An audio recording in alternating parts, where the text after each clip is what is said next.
viewers. Welcome to another episode of Touch a Cell with Toyin and the Gang, proudly brought to you by Sickle Cell Advocacy and Management Initiative. Welcome. This na Baba Shukura radio drama.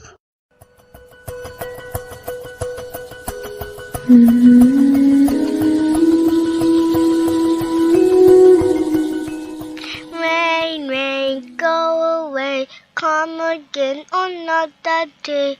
Little Sharksy wants to go to school. Rain, Rain, go away, come again, come. You see, when me I small, now wetin we dey sing be this o. Òjò rọ̀ ṣeré nulẹ̀ mọ́ wọnú òjò kí aṣọ rẹ̀ má bàa tútù kí o. But Daddy, I want to go to school. I don't want to see Shireen no job. Oh, na true. As e don tey wey you go school sef, which kind rain be this, eh? And your mama don carry the only nylon wey dey for house comot for go sell am market. That woman, she no dey use her eye see market like this. Wetin lo? Daddy, can I go to school in the rain?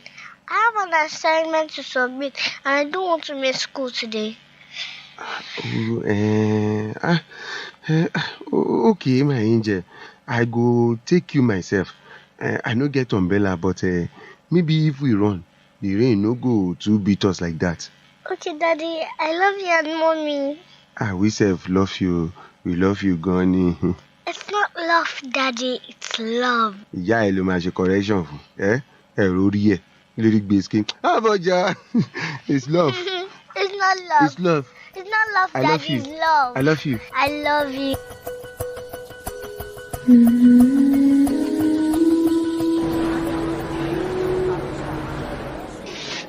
Madam, come help me buy meat now. You got to.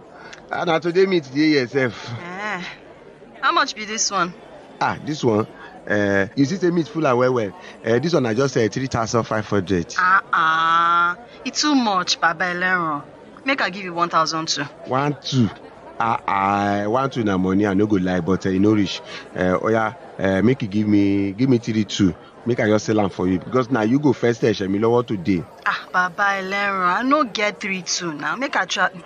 Make I go another place. Look, make I tell you something. Inside all this market, nobody go sell this kind meat for you for that kind price. What I give you? I won't help you buy now. You come they use price they pursue me. Madam, see, I no go carry this meat go house go chop myself. Now for customer to buy and last. Help me put small money biko. Who teach you Igbo? Wait, you be Igbo? Madam, I be everything sef o. Share all of us na Nigeria no ni. Yes, so all of us supposed be one. Oh yeah, make I give you 2,000 last, That's now waiting I fit pay now. Madam, you be alaro. Five madam like you. I put 500 on top, make I sell am for you. No cut am if you no agree for 2,000 naira. I no get 2,500 for this meat. Just put anything. I no get anything to put. Madam, you be big madam, Try help us, where we dey beg God to chop. Waiting. Some of them where they sell for market now big men now, You think I no know? I get some artists and where they say they don't build house safe, but now go they do like say I no get anything. Hello? Yes. I dey come. Toyibu! Abeg, help me attend to my customer finish. I wan rush go see Shukura. She dey hospital. Your daughter dey hospital? Yes, dem just rush her go there from school now. Why? Dem say cold, catarrh. I don't even know. Toyibu ma bo. So sorry to hear that. Wetin dey do am? They say she get a sickle cell. Do you mean sickle cell? Yes, madam, sickle cell. Toyibu! If you don't mind, can I come along? I will take you in my car to the hospital. Thank you, madam. But no need, no worry yourself. Now my cross, I go carry. No, it's not a problem for me at all. My house help is waiting for me in the car. She'll come and pick up everything I've gotten so far and take it home. We can quickly dash to the hospital now.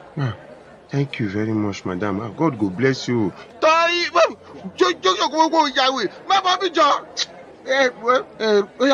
Palemo. Oh yeah, All right, madam. let's go. Jare, God bless you, madam.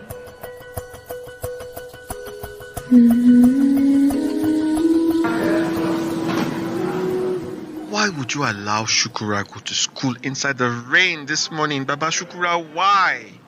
Doctor, I don't forget. She just did beg me, and because you don't take where she go school, I just pity and say make I run carry her go. In the rain? Did you at least give her a sweater and socks to wear, as well as using umbrella or raincoat? Na my fault, doctor. Sorry, I no do am. Already, you don't even bathe her with cold water because of her condition. So why would you allow her enter the cold rain without any protection? Anyway, she's doing fine at the moment. But please, next time, when it is raining, she should not even go anywhere near it. In fact, she should be wrapped up in blanket, somewhere warm inside your house. You hear? Okay, doctor. Wow, you listen to that story there, right? The drama series that we've been playing, Baba Shukura. And I'm sure you're wondering, this father self, these parents, didn't he know, to keep the child for a day away from school?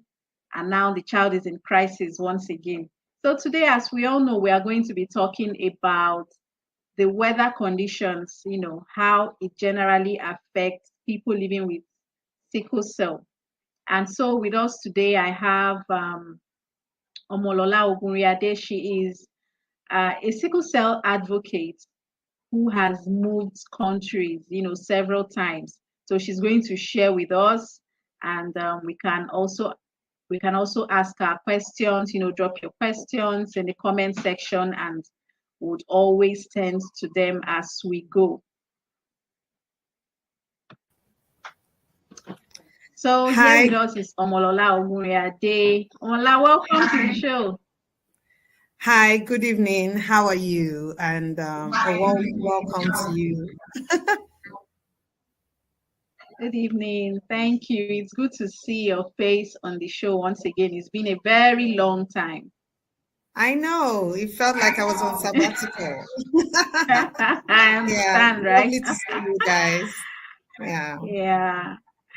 Okay, so our listeners out there listened to Baba Shukura, and on the episode, Baba Shukura, after a while, the child was away from school due to ill health, but she was feeling so out of place and was insisting she wanted to go to school. And on this day, it happened to be raining. So her father took her to school in the rain, and she fell into another crisis.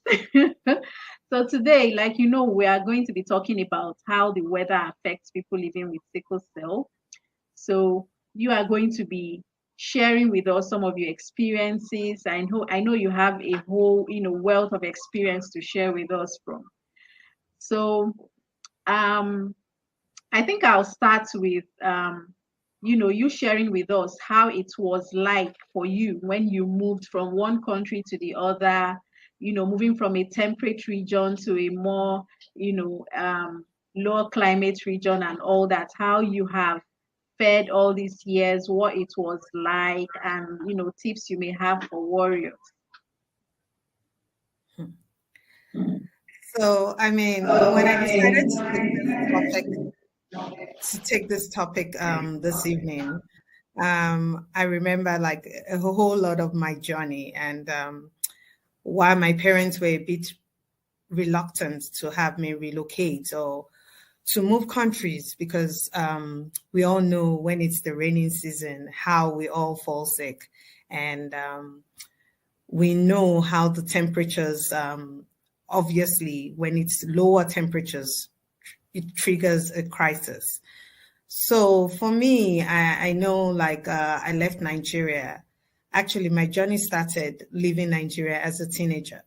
So when I first moved out of Nigeria, my parents, we spent a bit of our time in a very small country called Lesotho. And in that country is in Southern Africa. It's actually colder than South Africa, and the mountains and stuff. Like every time it was cold, I would get sick, and my parents would be running from hospital to hospital.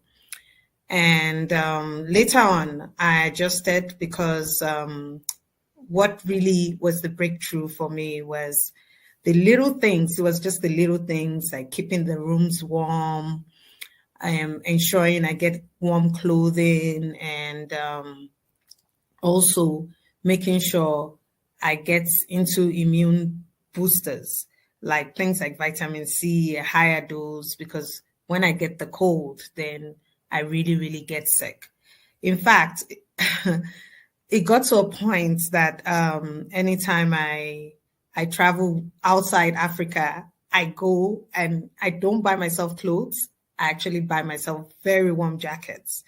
My friends used to make fun of me back then in the day and call my jackets like blankets, because when you live in Southern Africa, you know that their temperatures go from a range of -2 degrees to 26 degrees.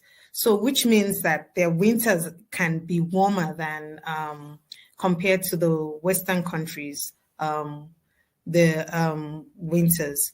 So, I used to really, really dress up and be make sure I take things like oranges, and I had like layers of clothing, but very warm clothing.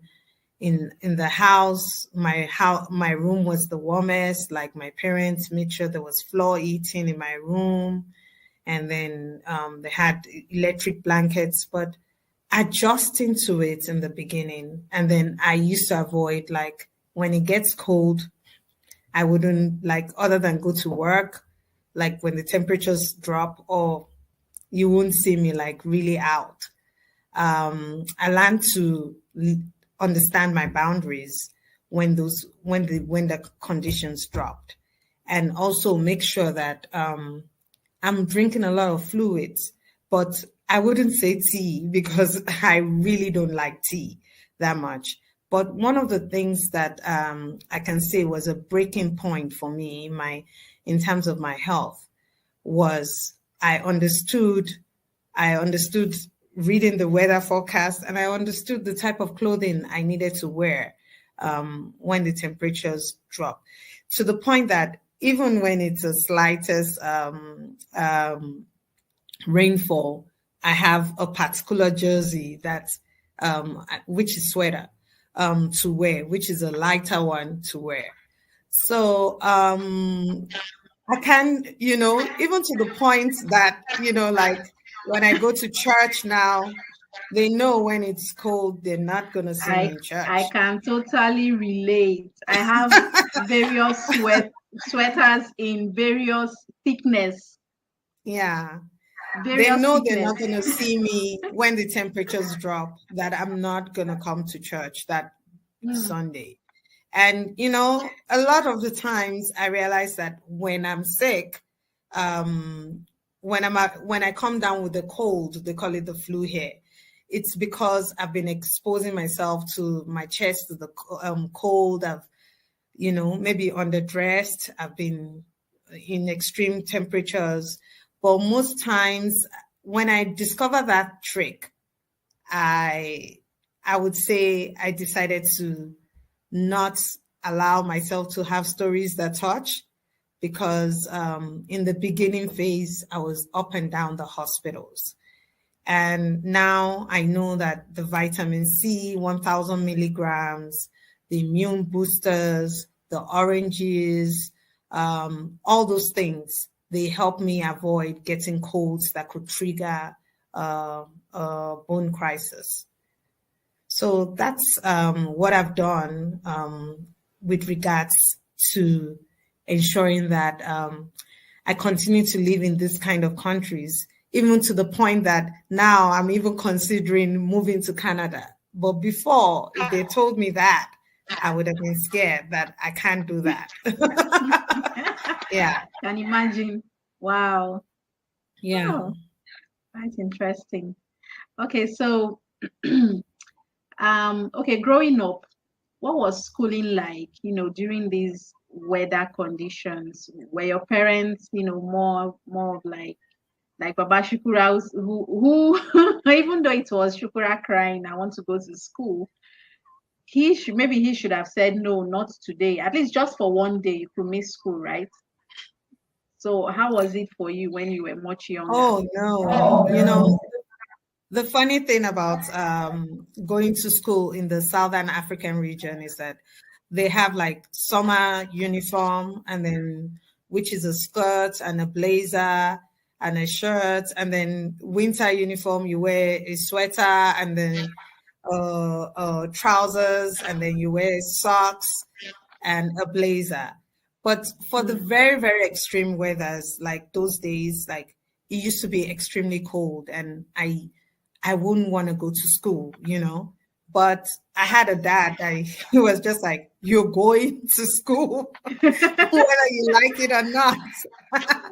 So I would really, really wear layers and make sure that I try and keep warm. But as I went to varsity, I had no choice because at high school, back then in those days, there were you couldn't walk from home or do something from home. You have to be in the face classrooms. So, I mean, I had to go to school. So my dad used to drag me to school. And my mom used to be one of those parents that would be like, let us stay. But you know what?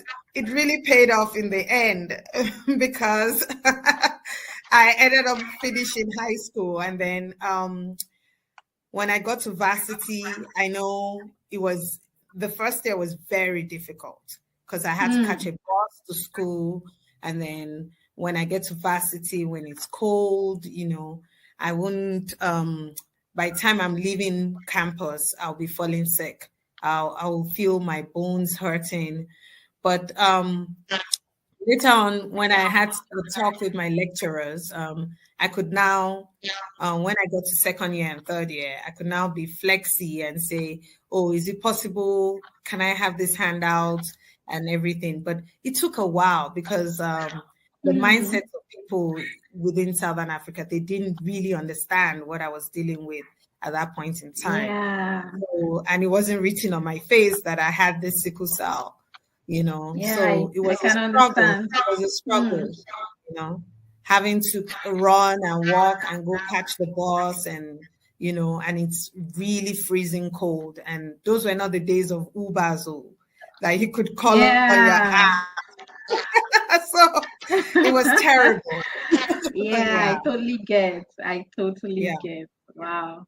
At least it's much better compared to here. I don't think any lecturer will want to listen. Anyway, some might, but some wouldn't care so much as to want to give you, a pass just for you to stay and study, then come back for either more lectures or tests or things like that. So, you know what? As much as I could say that I got concessions like going through high school and varsity, I also found those very stubborn lecturers that once I wasn't there, they failed me. And like my parents would we used to get this report cards, and then it would show the number of days that you were in school, and then it would show the number of days that you were absent. In winter, I will have like something like over 15 days absent in that time.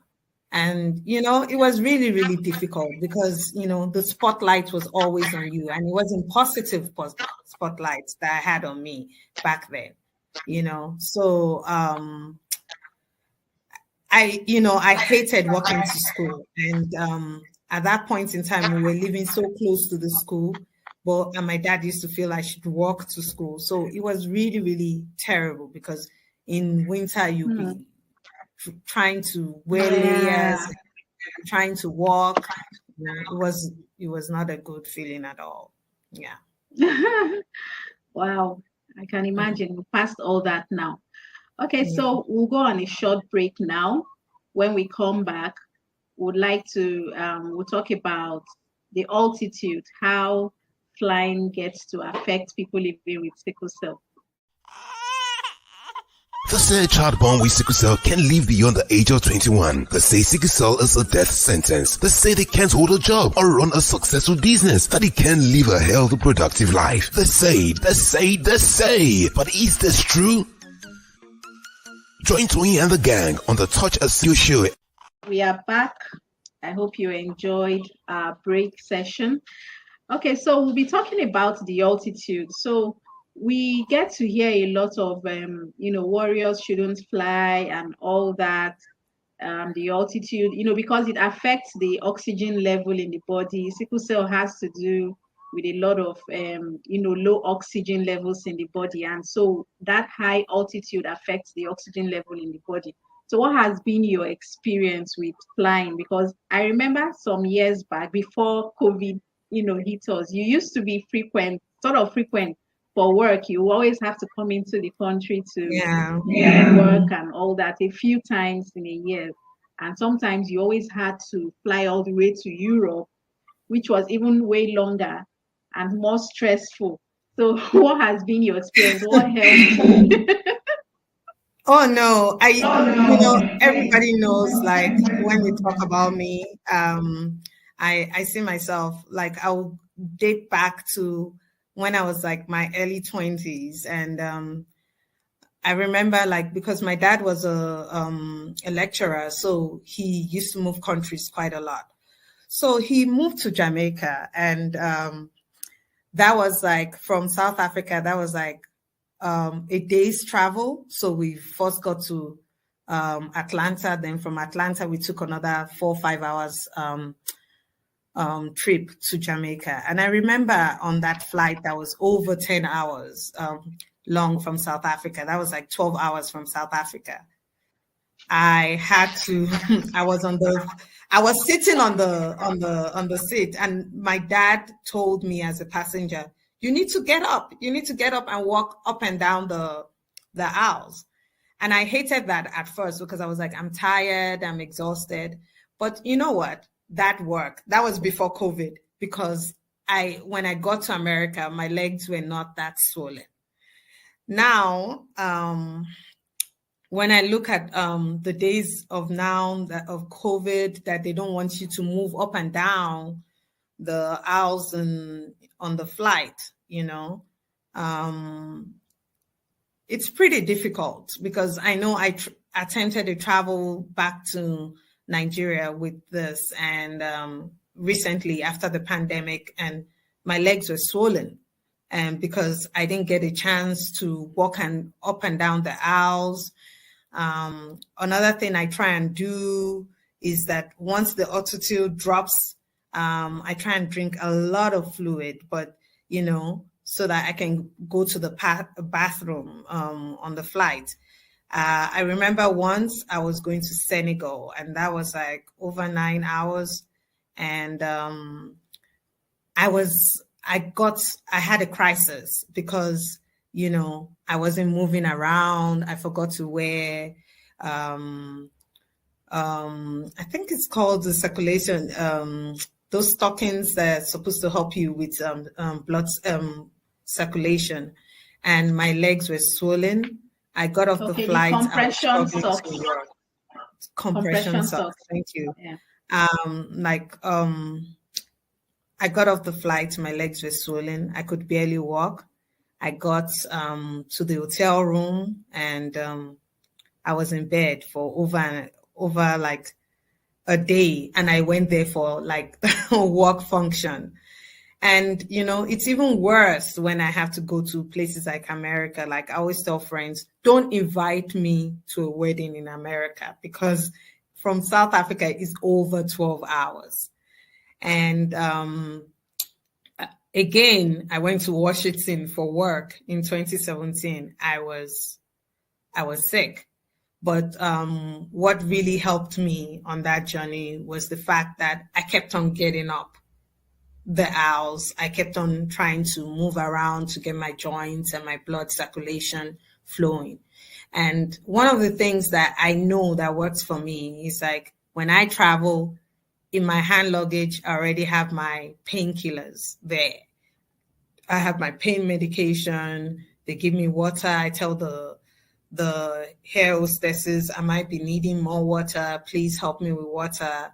I'm wearing even if I'm wearing a sweater on the flight, just to keep warm as well. I have the flight, the plane blankets, when we're traveling. So everything I do, I make sure that my medication is not in my checked in luggage. I have it in my hand luggage so that in case I pick any sign of you're about to creep in crisis, I quickly use it on the flight.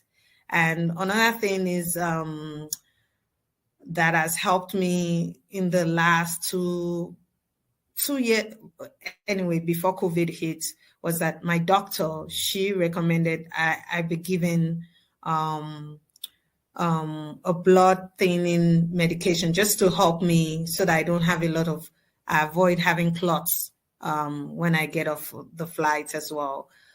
So that also helped. Another thing that I do when I'm on the flight as well is to ensure that I'm just really, really moving around, because if you sit in a flight that is like over 7-8 hours, the pain can hit you at any time. But now in these days of COVID, they don't want you walking up and down those aisles, as I said earlier on. So that's pretty difficult. That was pretty difficult for me. Wow. So I think this is a point where we even need to add some advocacy, techniques into this, because we have warriors, even if it's not international travel, just within the country and all that, they should be able to know. They should help with more fluid, more water when necessary. They should be able to assist. They should allow people walk, up and down the aisle, because it helps, with the blood circulation and all that. I think it's something worth talking about and advocating for as well. It's good that you brought this up, really. I mean, I can only imagine the pain you've been through. Yeah, I can only imagine it. Sorry to interject. No problem. So I would like to say it's really, I don't want to swear on the channel. It's really it's a myth. I would say it's a myth, and that a warrior can travel. For a long while, a friend has invited me, another warrior friend has invited me to Australia. I'm like, I'm going to be traveling for 24 hours. You can count me out on that one. But the trick the trick to doing this is that, for starters, like I'll give another example. In 2016, my workplace was going on a retreat to the UK, and I just came back from Nigeria on a Friday. I came back from Nigeria. I went to Nigeria on Monday, in Tuesday. I came back on a Friday, and then they told me I had to go to London on Sunday. And when I came back on Friday, my body was telling me that you're exhausted. You can't make this trip on Sunday, because I was in bed throughout and I was so sick. I was just exhausted. I didn't travel. So I would say, I'm not going to tell you to waste money and say, oh, I don't feel like traveling, because you get those airlines that would, if you produce a medical certificate and say you couldn't travel on so dates and you went to your doctors, they will actually just change the date of the flight for you, and then, and make sure that they don't charge you for that. But you also get those airlines that make you pay. So my own top 3 tips is, make sure your hand luggage has your pain medication, dress warmly on the flight, and also make sure that you're moving around so that you avoid any blood clots as possible. And you realize that you're missing out on a world that you can actually do, because for the longest time I work, when they say, don't you want to go anywhere, I would say no, just. But now I have those 3 tips that I say that has helped me. And, I'm still going to try the Australia trip one day, but not now. But yeah. I can imagine. Yeah. Okay, so we'll go on a quick break now to take our community news.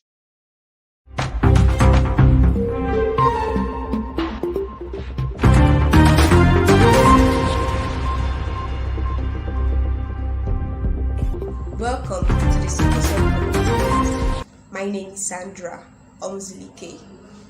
On the news today, Red Umbrella Walk makes return. Advocates, warriors celebrate World Sickle Cell Day. The news in full. Red Umbrella Walk makes return. After 2 years of being away due to the COVID-19 pandemic, the Red Umbrella Walk, organized by the Coalition of Sickle Cell NGOs in Nigeria, will hold next week Saturday, 18th June 2022. The work, which is done in celebration of World Sickle Cell Day, is to create awareness about the genetic disorder. The work this year will hold in Lagos, Abuja, and Delta states. Advocates, warriors celebrate World Sickle Cell Day. Sickle cell advocates, warriors, and caregivers all over the world will on Sunday, 19th of June 2022, celebrate the World Sickle Cell Day, the day which was set aside by the United Nations to raise awareness about the condition, which is described as one of the world's foremost genetic diseases.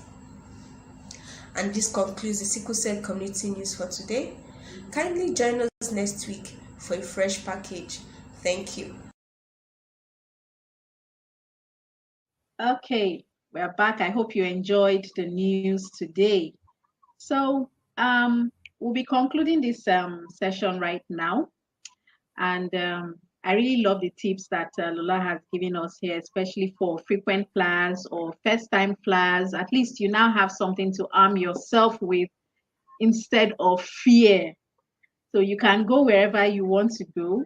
So I know another thing some people do, which even my doctor has advised once, is going to the hospital to get some fluid, maybe a day or 2 days before your flight. I've heard some people, use that as some form of what do you call it now, prophylaxis, sort of. So I think that's another good one, just to get some fluid in their system before the journey, just to kind of take down on that impending crisis. Okay, so and wearing warm clothing, like you said, the compression socks. I also started doing that sometime last year. Yes, I started doing that sometime last year. And of course, pain medications to be handy. Well, Lola, do you have any last remarks or any other tips, for us to round up with?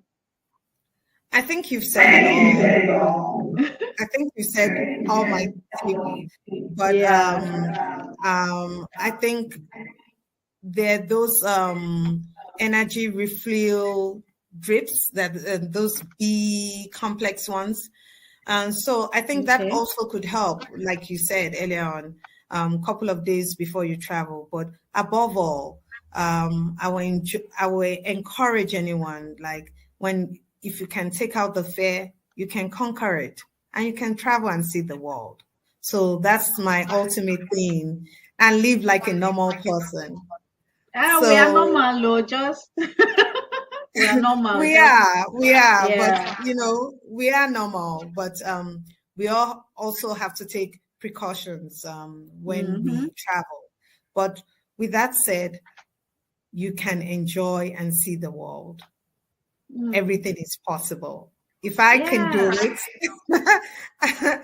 you can do it too. So Exactly. those are one of my words to you. And I would like to leave our viewers at home is that I know, like I know, in the words of Tori Amos, saying that healing takes courage, and if we have courage, we can dig in, we can dig a little to find it.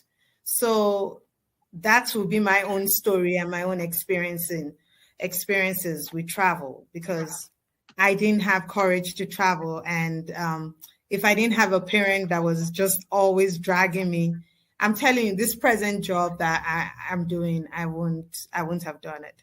Because before then, I even when I had AVN,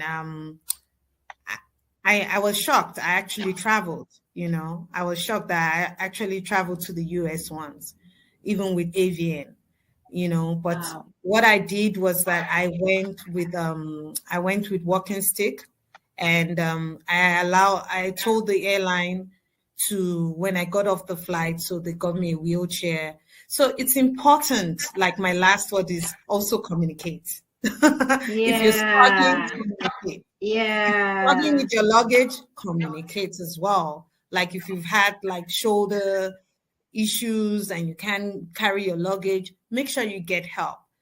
Don't just struggle alone because you're feeling that, oh, people are going to look at me, and I don't want them to look at me. Because you can find yourself, which I've done, and this is a true life story.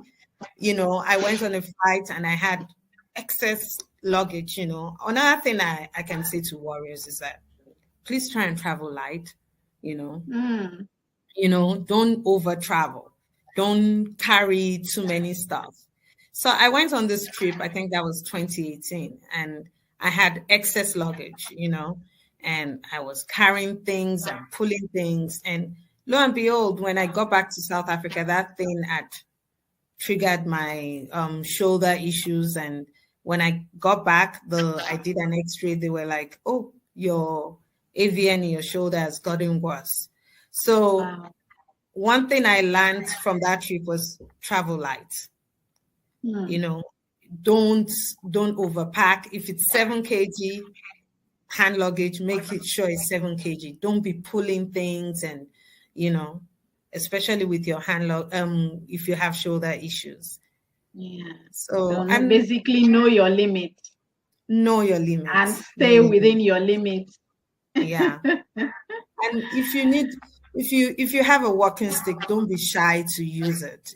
I've traveled with my crutches so many times, even when I don't use it, I'm just like, I might need it when I'm coming back, and I actually travel with it. So don't Yeah.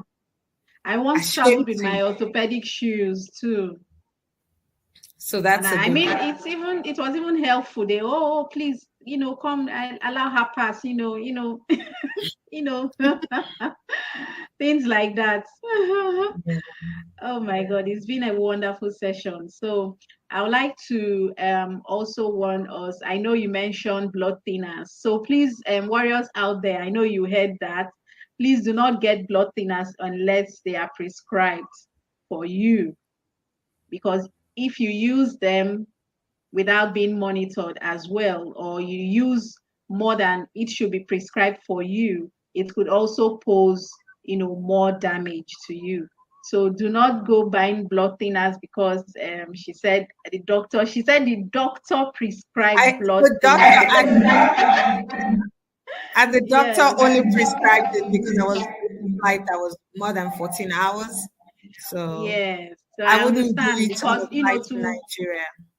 yes, to mitigate against DVT, which is something else that affects warriors. So DVT means deep vein thrombosis. So maybe one day we'll just talk about DVT. And yeah. Okay.